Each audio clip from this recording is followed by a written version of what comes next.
Hello, date is today's 21st of March 2026, but according to the Taoist lunar cycle, it is day 3 of Moon 2.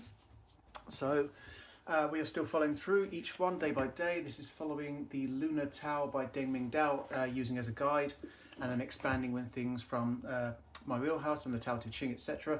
So my name's Ollie, this is Red Sun Horizons. I'm an Eastern Physiotherapies practitioner from the south of England, that's Southsea, Portsmouth, UK.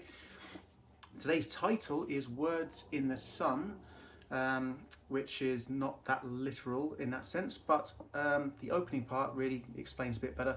So words last as if written on the body. True words must be pure as bright as sunlight.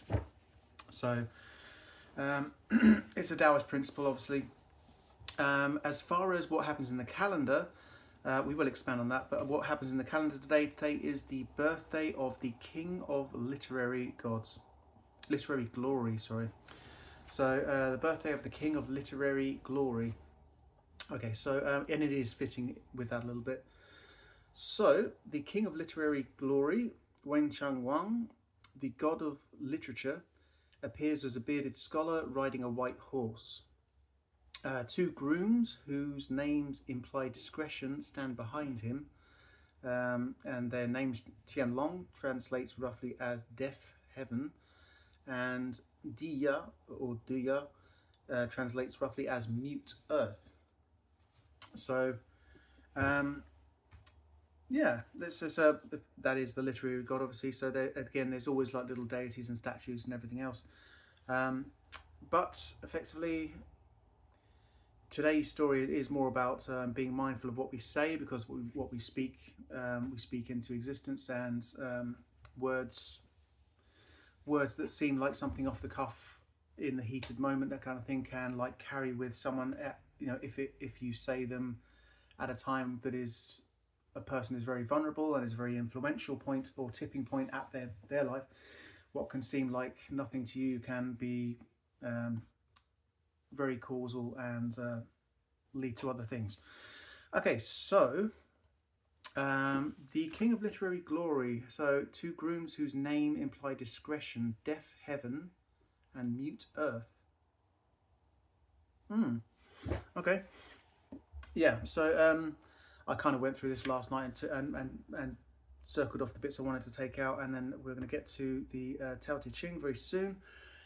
But okay, so by contemplating the name Wenchang, so this is the King of Literary Glory himself, Wenchang Wang.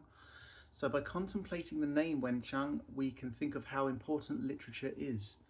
Words should be as meaningful and lasting as something we choose to tattoo on ourselves.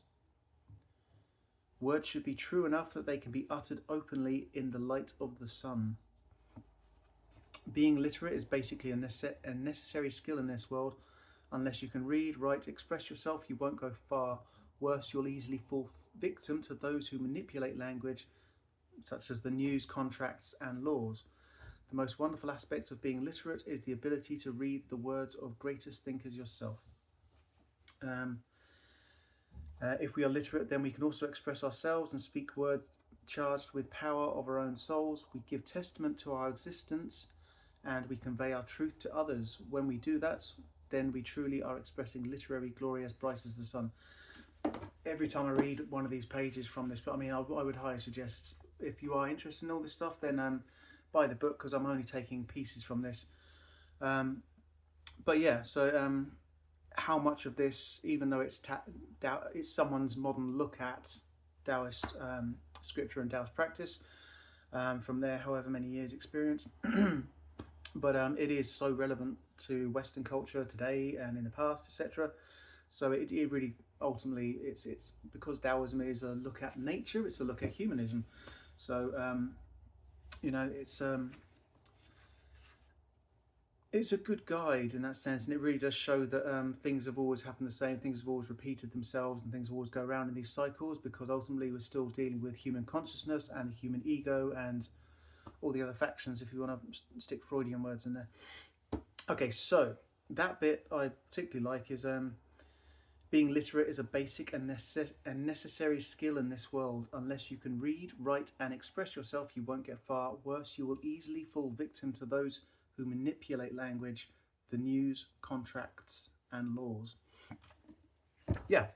Okay, so, but yes, speaking truth and being mindful of what you say in that sense is kind of the key thing from this. There is a lot more information in there on the King of the Literary Gods, and a lot of it is describing a picture, which is also in that book, but I can't really show that, and it would just be giving you the entire book, to be fair. Okay, so the last bit I'm just going to read from the Tao Te Ching is number 22. So, if you want to become whole, let yourself be partial. If you want to become straight, let yourself be crooked. If you want to become full, let yourself be empty. If you want to become reborn, let yourself die. If you want to be given everything, give everything up. The master by residing in the Tao sets an example for all beings. Because he does not display himself, people can see his light. Because he does not prove, people can trust his words. Because he does not know who he is, people recognize themselves in him. Because he has no goal in mind, everything he does succeeds. When the ancient masters said, if you want to be given everything, give everything up, they weren't using empty phrases. Only in being lived by the Tao can you be truly yourself. So that I would say is one of the best ones from the Tao Te Ching. But yeah, so it also, I mean, going off that first paragraph, if you want to become whole, let yourself be partial. If you want to become full, let yourself be empty. If you want to be reborn, let yourself die. All that, if you want to be given everything, give everything up. All that kind of stuff.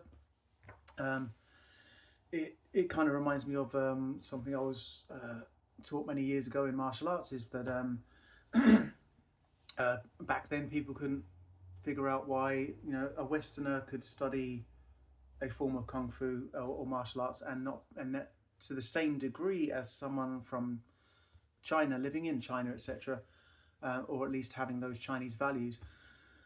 And they couldn't, why the Chinese were always significantly better at that martial art, and is it as an osmosis thing? Is it a genetic thing passed down through the waters? All that kind of stuff. But it was the Chinese, or a monk of China, basically just said the Westerners don't know how to lose. Yeah, why do the Chinese always win? Why, etc.